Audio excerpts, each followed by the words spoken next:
Welcome back to the channel, my dear friend. It is a very beautiful Saturday morning here in Southeast Asia, to be precise, Malaysia. Wherever you are highly welcome. It is a great day coming your way once again. Yeah, we are excited because it is a match day. Chelsea match day is tomorrow. But tonight, there are other games that are going to be taking place. There are other matches that will be taking place tonight. Listen, one game that I look forward to this weekend is Manchester United Liverpool game. It is going to be exciting, right? Yeah, it's going to be exciting. Remember, it is Salam's blog, and you are part of this channel. You own the channel. Make it your own by liking the video. Comment on the video. I want to hear from you. Yeah, because it is your channel. Remember that? Yeah. And as a match day, remember to bet with BetWinner. It is a global company. BetWinner is a global company. For those of you who don't know, even Obi-Wan podcast, Mikel Obi's podcast show, the same company is sponsoring them. BetWinner is their sponsor. I am just an affiliate. So you have the confidence to register with them. The link is right at the description. The link is right there at the description there. Click on the link, register with BetWinner, and bet on any of the games. Sometimes my predictions do come true. Like last weekend, I said that Chelsea was going to play a 1-1 draw, and the game will go on penalties, and Chelsea will carry the day. You think I'm lying? Go back and check last week, my last video for last week for the game. When my prediction, I said it very clearly that Chelsea was going to play the game and it's going to be 1-1 and it will go on penalty and Chelsea will carry the day. Even though I made it very clear also that it is difficult this time around to predict Chelsea's matches. Yeah. But I still stood my ground and I said it's going to go on penalties and Chelsea will carry the day. And Chelsea did carry the day against who? Newcastle. So don't be scared. You can deduce from some of the things I will say. Not all. Sometimes, I get it wrong. Okay? But if you try to bet with BetWinner, this weekend you surely win something great for your Christmas. Don't be scared. Use my promo code, TIM1979. TIM 1979. That's TIM 1979 and bet with BetWinner and win great. All right, a lot has taken place yesterday from our press conference. Listen, a lot has taken place, and I have taken a lot of notes down. One thing that I have thought about clearly, and one player that I want to speak about here right now is Enzo Fernandez. According to our coach, the gaffer, Enzo will not be involved in tomorrow's game. Enzo out of Wolves' game. Yeah, Enzo will not be involved. And details were given, which I want to read for you quickly. From Pochettino, Enzo is going to be out for the game against Wolverhampton. We will see if he can be involved again as soon as possible. We already have information that it was a hernia, and he also didn't feel well during the game. That is during the game against Newcastle. He will have treatment with a doctor, and of course, he's not going to be a problem. He will be as soon as possible with the group.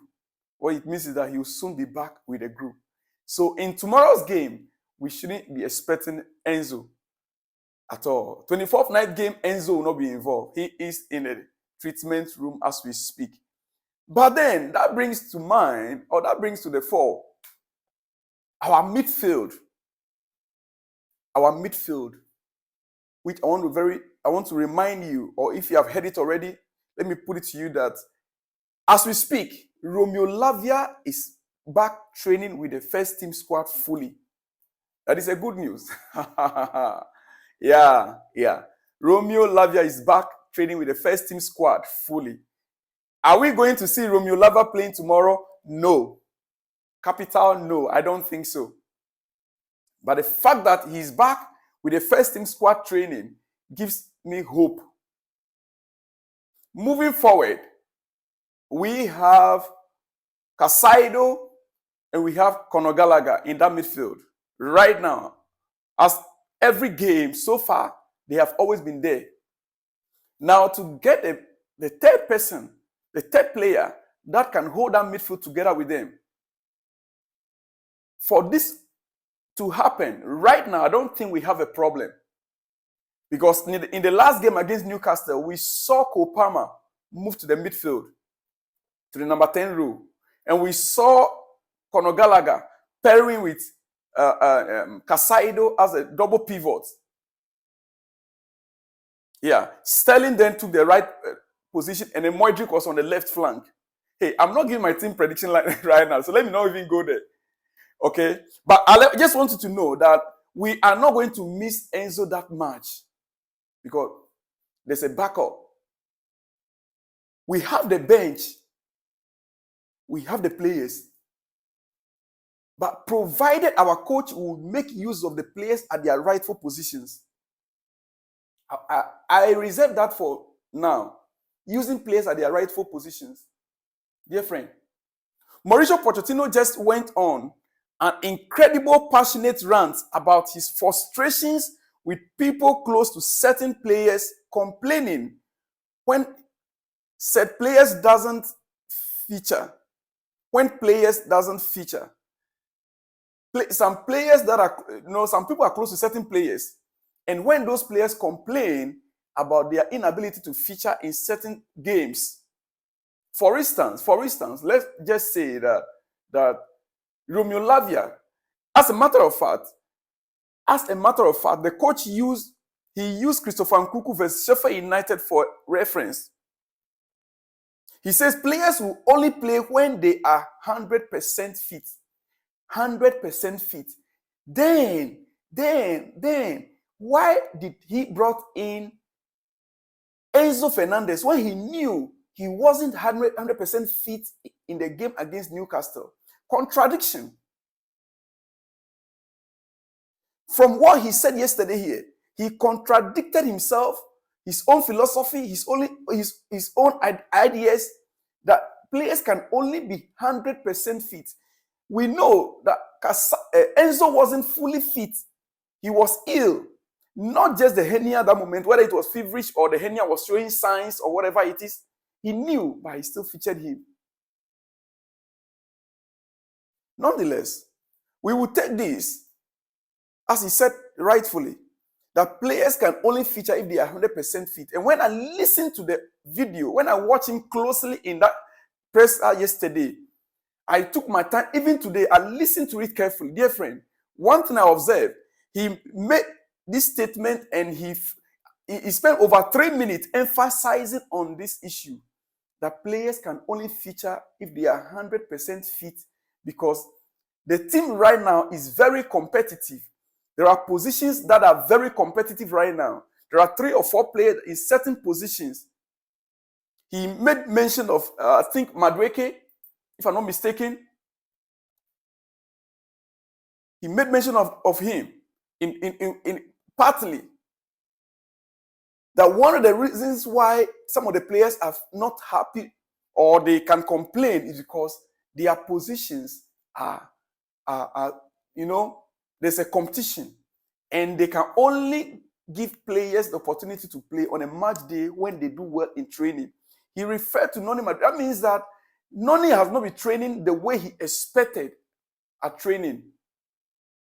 He pointed it out. You go and watch that video. He mentioned his name. Yes, I'm sure it's Noni Madueke he mentioned.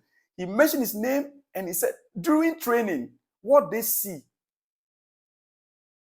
Because the team is competitive. So then why are we not getting the results?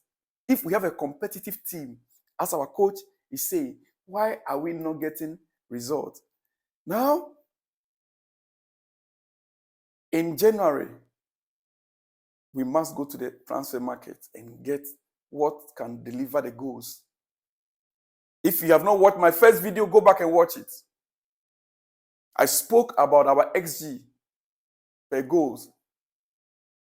And it was very clear and evidently that what Chelsea need is a striker. By the way, not Victor Gyökeres that they're talking about, that we submitted a bid for. We need a top-notch striker, not another Nicholas Jackson. This is what Ben Jacobs has to say regarding our transfer issues. Going into January, Ben Jacobs, he is one of the experts that when you get information from them, it's accurate. Ben Jacobs, he said, co-sporting directors Lawrence Stewart and Paul Winstanley will still lead all January business, and co-owner Bedad Egbali will be heavily involved.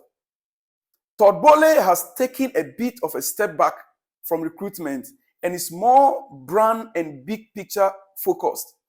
But like Egbale, is not afraid to get his hands dirty when required. Dear friend, we should be going to the transfer market in January.